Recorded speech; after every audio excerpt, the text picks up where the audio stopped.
Fala, meus amigos, tudo bem com vocês? Como sempre, é uma honra e um prazer imenso que eu tenho em poder fazer mais um vídeo para vocês. Vídeo de hoje vou começar a mostrar como é que eu faço o processo de seleção das minhas aves, tá bom? Nesse processo, primeira coisa que a gente precisa fazer é deixar machos e fêmeas juntos, tá certo? Quer dizer, machos em uma gaiola e fêmeas em outro, tá bom? Todos os machos juntos e todas as fêmeas juntos, para a gente fazer o processo de comparação.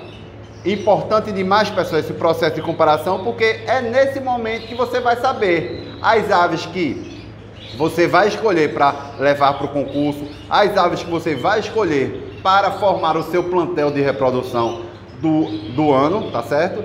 E também as aves que você vai estar disponibilizando para venda aí na sua criação. Então, assim, essas são etapas que costumo ter bastante atenção, tá bom? Então, assim, comecei com essas duas primeiras colunas. Aqui eu separei os machos, tá certo? Os machos de amarelo mosaico. Aqui estão as fêmeas de amarelo mosaico. Naquelas duas aqui são brancos e aqui eu tenho brancos e alguns amarelos mosaicos filhotes que eu ainda não mexi. Deixei essas duas por último, tá bom? Então, assim, qual foi o processo nessas duas voadeiras? Separação, macho de um lado, fêmea do outro. Com isso eu vou ter mais exatidão na minha seleção, tá certo? Aproveitei também para vacinar todas as aves, preventivo de ivermectina, tá bom? Para combater ácaros e piolho, tá bom? Então, assim, é uma fase muito importante. O que é que a gente vai fazer agora? A gente vai começar a analisar os filhotes, tá bom? Que a gente vai aproveitar aí para a reprodução. Já nessa situação aqui, ó, são os adultos que, como vocês já sabem acompanhar aí, são os adultos que a gente pensa em continuar com a reprodução deles, tá certo? Para o ano 2022. São as matrizes que a gente vai continuar, tá certo? E nessa outra situação aqui, ó, são os amarelos, tá bom? Eu tenho 5 matrizes de amarelo que a gente vai manter para 2022. E aqui são alguns filhotes. Consegui tirar 5 filhotes. Então, assim, teoricamente, eu vou ter 5 gaiolas de reprodução de amarelo, de canários amarelos, intensos e nevados. Vou ainda ver se eu consigo mais alguns para fazer 10 gaiolas, mas enfim, a princípio é isso aí. Aqui tá os filhotes.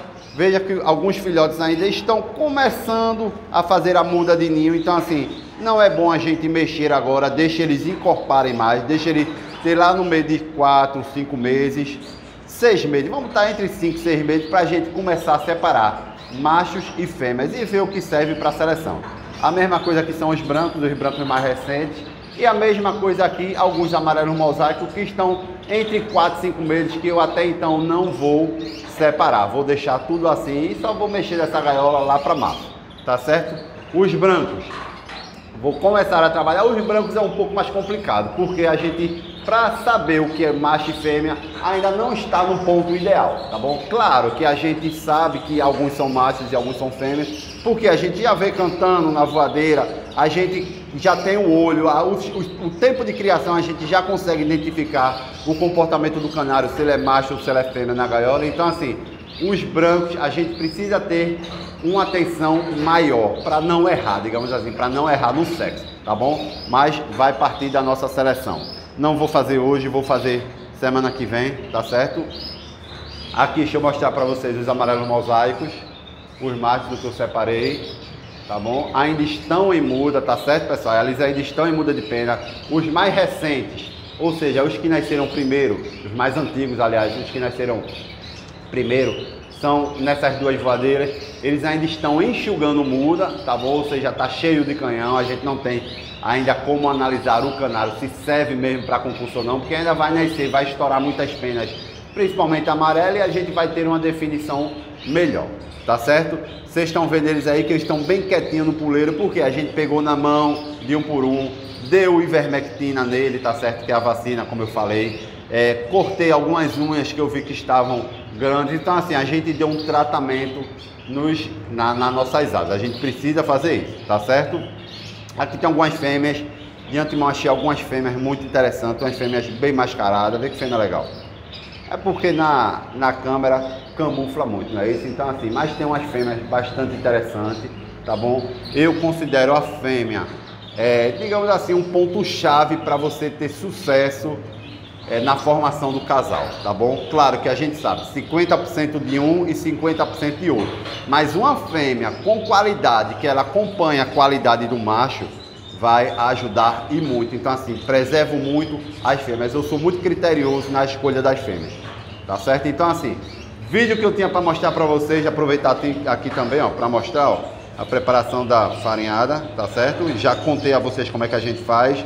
Coloco primeiro água, tá bom? Depois espero secar, mexo, ela vai inchar, aí eu coloco mais um pouco de água para ela inchar mais ainda e servir para os filhotes. Para que isso serve? Isso serve para dar volume na farinhada e com isso você vai economizar cada vez mais, tá bom? Então assim, o segredo é esse, você umedecer, deixar a farinhada encher bem. É uma outra coisa, pessoal. Eu tenho algumas fêmeas aqui, fêmeas e machos na verdade, mas grande parte da maioria é as fêmeas. Eu tenho algumas fêmeas que elas estão, quando eu peguei agora, elas estou sentindo elas meio gordinhas, com, digamos assim, com gorda, a verdade é isso, estão obesas, lembrei o nome, estão obesas. Então o que é que eu vou fazer? Vou procurar cortar a Ninja, tá bom? E vou fornecer pelo menos um mês só o alpiste, pensando em reduzir mais esse teor de carboidrato dela, tá bom? A gente sabe que o Ninja é uma semente extremamente gordurosa, então gordura requer carboidrato, então a gente precisa estar bem atento, tá certo? Estamos aqui no mês de fevereiro, então é o momento da gente começar a preparar as aves, principalmente preparar as fêmeas pensando lá na reprodução. Muitos criadores gostam que a fêmea entre no período de reprodução bem gordinha, bem obesa. Eu não gosto muito não, eu prefiro que ela entre no ponto, que eu acho, pelo tempo que eu tenho de criação, obesidade atrapalha, obesidade não é bom nesse período de reprodução. Então assim, eu prefiro minhas aves sem aquele volume de obesidade na região da coaca dela, tá certo? Então é isso, o vídeo que eu tinha para falar foi mais o que? Um resumo, tá certo? Do meu manejo, para vocês acompanharem. Passei aí uma semana sem fazer um vídeo, tá bom, para vocês, muito atarefado no dia a dia do trabalho, tá bom, mas jamais deixar vocês sem vídeo, isso eu não gosto. Pelo menos uma vez por semana a gente estamos fazendo vídeo para vocês, tá bom, meus amigos? Então, mais uma vez, espero que tenham gostado desse conteúdo. Se vocês gostaram, não esquece, deixa o like, é importante demais para o canal. Até o próximo vídeo, meus amigos, fiquem com Deus e um forte abraço ao amigo Luiz Neto, tamo junto.